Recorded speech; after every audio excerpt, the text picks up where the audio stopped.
America వెళ్ళి మదురోని kidnap చేసి పట్టుకొచ్చింది కదా, అరెస్ట్ అని చెప్పింది కదా, ఏది వెనిజులా మీద దాడి చేసి. దాంతో ఇప్పుడు పాకిస్తాన్ రక్షణ మంత్రి ఖ్వాజా ఆసిఫ్ ఘాటైన వ్యాఖ్యలు చేసుకొచ్చారు. అమెరికా పండోర బాక్స్ తెచ్చింది, అవసరమైతే మేమే కాదు టర్కీ కూడా ఇప్పుడు ఇజ్రాయెల్ వెళ్ళి ఇజ్రాయెల్ ప్రధానమంత్రి బెంజమిన్ నెతన్యాహును అపహరించవచ్చు, అతడే ఈ కాలంలో మానవత్వానికి అత్యంత పెద్ద నేరస్తుడు అన్నటువంటి వ్యాఖ్యలు చేసుకొచ్చాడు ఈయన ఏదైతే ఖ్వాజా ఆసిఫ్.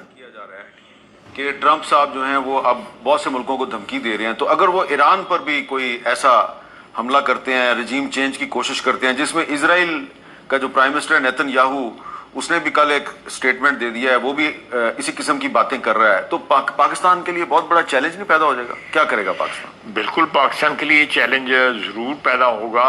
और देखें ना, जो मैं पंजाबी का एक लफ्ज़ है लेकिन इस्तेमाल नहीं मैं कर सकता, कि इसने तो बेवकूफ़ बनाया हुआ है या रल के खेल रहे हैं ये अमेरिका और इजराइल। वो 2012 में कहता था कि जी परसों चरसों जो है 4 दिन बाद या 5 दिन बाद एटम बम चलाने लगा है ईरान।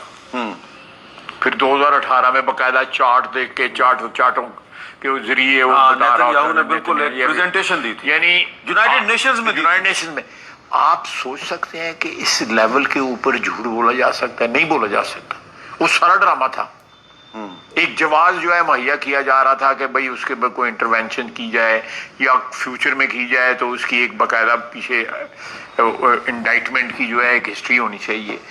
तो मैं समझता हूँ कि विद दिस एक्शन जो वेनेजुएला में हुआ है, इसने एक पंडोरास बॉक्स खोल दिया है कि जो मर्जी कर ले।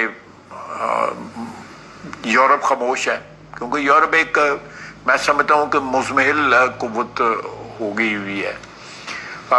लीडरशिप में कभी कोई फुकदान है, बड़े बड़े लीडर यूरोप ने पैदा किए हुए हैं, तारीख उनको हमेशा याद भी करेगी और उनका तारीख में एक बहुत बड़ा फुटप्रिंट है।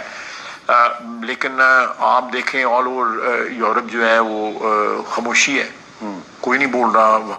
ఇదే పని నిజంగా కనుక ఇజ్రాయెల్ దగ్గరికి వెళ్ళి అంత సీన్ వీళ్ళకుందా చేశారనుకోండి, ఏం చేస్తుంది? ఆ తర్వాత పాకిస్తాన్ బతుకుంటుందా? పాలస్తీనాన్ని చూసి నేర్చుకోవాలి, లెబనాన్ని చూసి నేర్చుకోవాలా, యెమెన్ని చూసి నేర్చుకోవాలా. కుక్క బతుకులైనవి అక్కడ. రేపు పొద్దున వీళ్ళ ఇజ్రాయెల్ జోలికి వెళ్తే పాకిస్తాన్ బతుకు సోమాలియాగా మారిపోతుంది. ఆ సంగతి తెలియట్లేదు ఈ సన్నాసులకి.